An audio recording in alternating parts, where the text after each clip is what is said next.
after that. And it was a great team effort to beat DeWanna Bonner in her return to Gainbridge Fieldhouse. Had to feel great for the fans there to see her vanquished and not playing well, and Alyssa Thomas complaining all over the floor. Bonner booed in her return. Have you ever witnessed basketball karma in real time? DeWanna Bonner certainly did when she made her return to Indianapolis. After walking away from the Indiana Fever midway through the season, perhaps expecting to land on a more successful team, Bonner faced an unexpected twist of fate. On her first game back at Gainbridge Fieldhouse, things didn't go as planned. The Fever handed a decisive 107-101 defeat to the Phoenix Mercury, and they did it without Caitlin Clark on the floor. To make matters worse for Bonner, she was met with relentless boos from the crowd, managed only for points, and watched as her replacement, Ari McDonald, erupted for a career-best 27 points.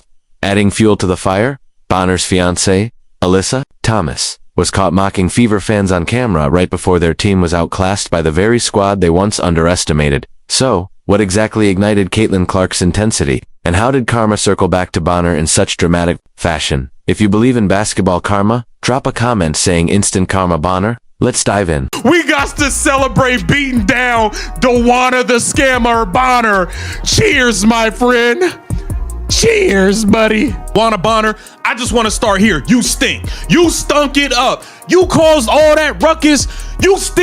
I thought you stopped shooting threes hitting the side of the backboard when you took the Indiana Fever jersey off. From the moment DeWanna Bonner set foot on the court at Gainbridge Fieldhouse, the atmosphere was charged with anticipation. For the fans in Indianapolis, this wasn't just any regular season matchup. This was a date they had circled on their calendars since Bonner's midseason departure after signing with the Indiana Fever. The boos erupted the instant she checked into the game and echoed throughout the arena every time she was near the ball. Bonner's return wasn't viewed as just another away game. It felt more like a confrontation with the very supporters who felt abandoned when she left during a rough stretch. The crowd's reaction intensified with every possession, and by the time she approached the free throw line, chants of "quitter" rang out with pointed hostility. The resentment from Fever fans wasn't just audible, it was deeply personal. Foul on Sophie Cunningham, that is her first team second. Coming in from Martin Phoenix, number 14, DeWanna.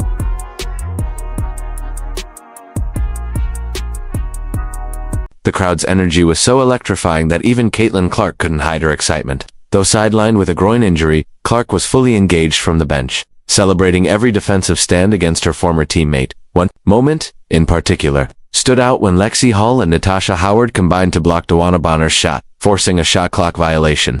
Clark leaped to her feet, cheering as if it were a championship moment. The team's chemistry was undeniable, and Clark's enthusiastic reaction spoke volumes about how the locker room truly felt regarding Bonner's abrupt exit from the team. Bonner battling with Hall. Bonner turns, fades, fires, and leaves it way short. Great defense there by Hall. Copper tracks it down and bounces for Bonner, who had her shot blocked. And it's a shot clock violation. Bonner walled off by Hall, and then blocked at the rim. Indiana has that 5-point lead in third. Meanwhile, Alyssa Thomas wasn't content to just watch from the sidelines. Thomas was actively taunting Fever fans throughout the entire game, getting into heated exchanges with multiple sections of the crowd. She was caught on camera telling fans that Bonner had joined a real team, completely oblivious to what was about to unfold on the scoreboard. Thomas seemed to think she was making some kind of power move, but she had no idea how badly this was going to backfire.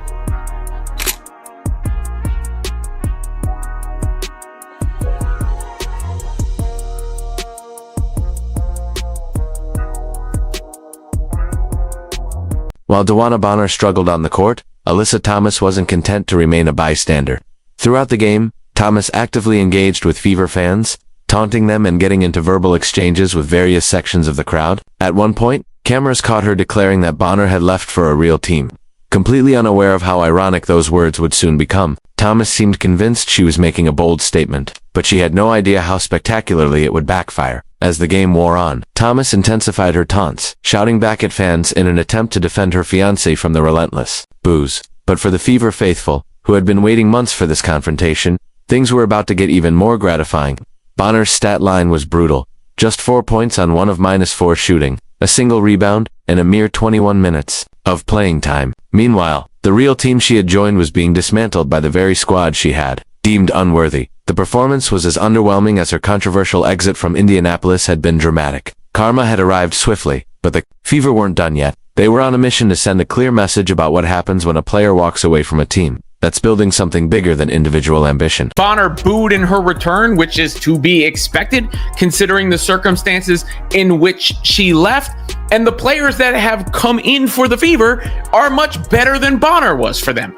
Ari McDonald has been a revelation. She was great in this one again. And Chloe Bibby looks like a perfect fit. So all in all, Fever fans have to feel pretty damn good about that win. With Caitlin Clark sidelined due to a groin injury, many questioned whether the Indiana Fever could hold their own against a Phoenix Mercury squad sitting comfortably in third place in the WNBA standings. Critics were poised to label the Fever as overly reliant on their superstar. This game was expected to expose Indiana's supposed one-dimensionality, but someone forgot to hand Ari McDonald that script. McDonald, who wasn't even part of the roster at the beginning of the season, was about to demonstrate that DeWanna Bonner's departure had, in fact, opened the door for Indiana's next rising star. The former Arizona standout, who consistently averaged double figures across all 93 games of her college career, was fully prepared to seize the spotlight and turn this narrative on its head.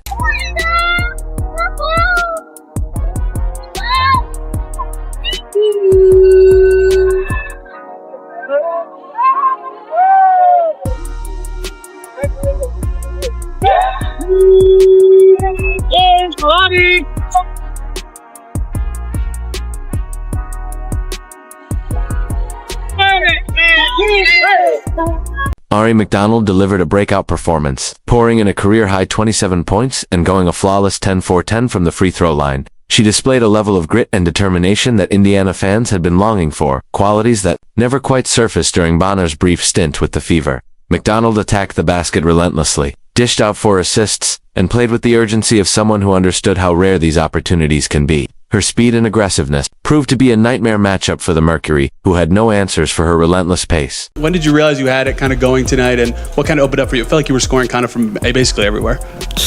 When I seen those 2 threes go in, then I saw how easy it was, like getting into the paint. I'm like, okay, I'm converting. All right, I'm good. Like, let's keep being aggressive, or just, keep taking what the defense is giving me. But McDonald wasn't shouldering the burden by herself. Chloe Bai, signed to a short-term 7-day contract, stepped up in a big way, contributing 10 vital points while displaying her shooting touch and ability to stretch the floor. She also made her presence felt defensively, picking up a key steal that energized the team and the crowd alike.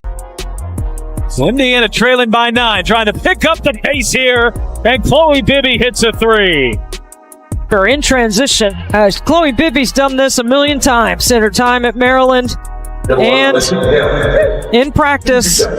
Sophie Cunningham delivered a momentum-shifting 4-point play and wrapped up the night with 12 points. Off the bench, Damaris Dantos matched that total, putting up 12 of her own, highlighted by a slick dream shake that left Alyssa Thomas completely out of position and grasping at air. See Mitchell, she's got the 5 fouls.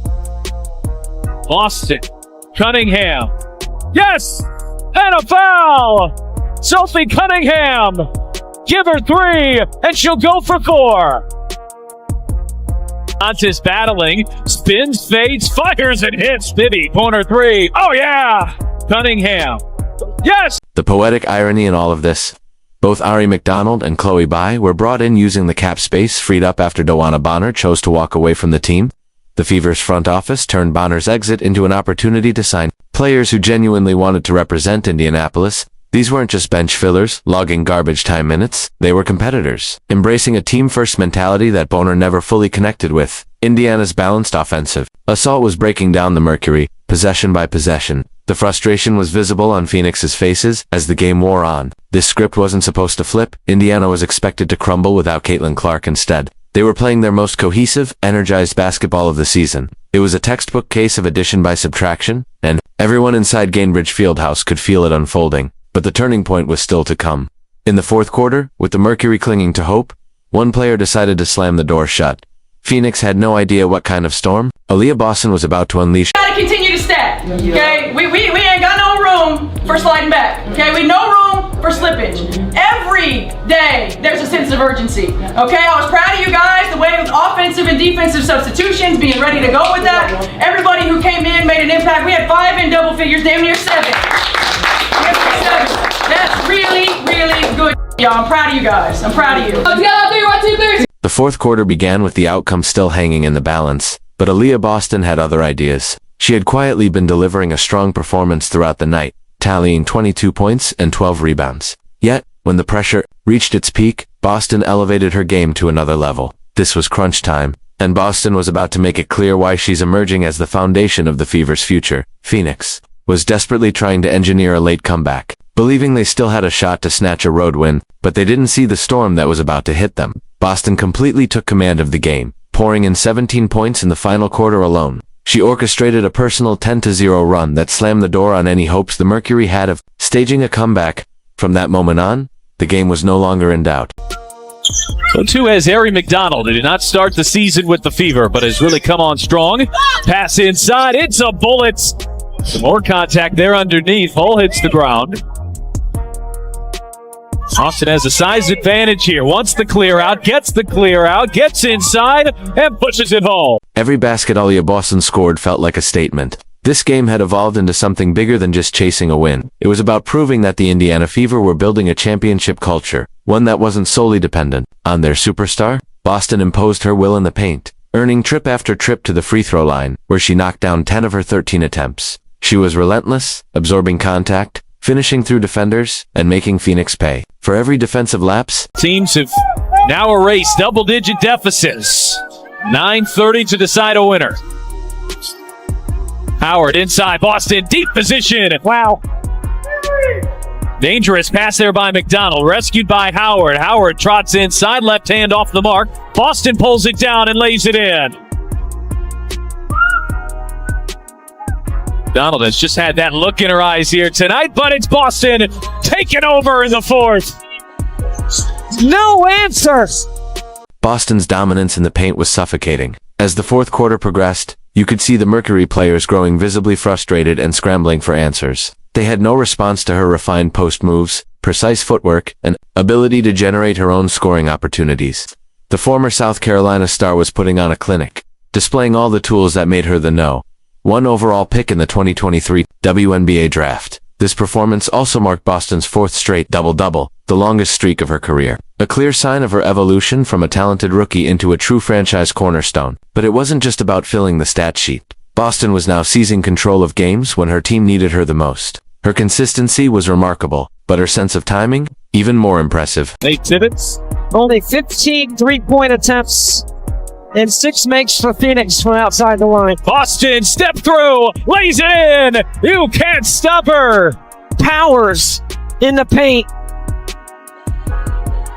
We're still playing without Kelsey Mitchell. She's got the 5 fouls. Boston, Cunningham. Yes! And a foul! Sophie Cunningham! With every bucket Aaliyah Boston scored, Gainbridge Fieldhouse erupted. The atmosphere was electric, radiating a playoff-level intensity that had fans on their feet. Fully aware they were witnessing a defining moment for their team, each time, Boston delivered. The roar of the crowd grew louder, their energy surging through the players on the court. Her fourth quarter takeover not only secured a 107-101 victory but also sent a clear message. The Fever were capable of winning marquee games even without their star player on the floor. Boston had hoisted the team on her back and led them to a statement win against a legitimate playoff contender. It was a dominant, clutch performance, the kind championship teams rely on from their cornerstone players. But the drama didn't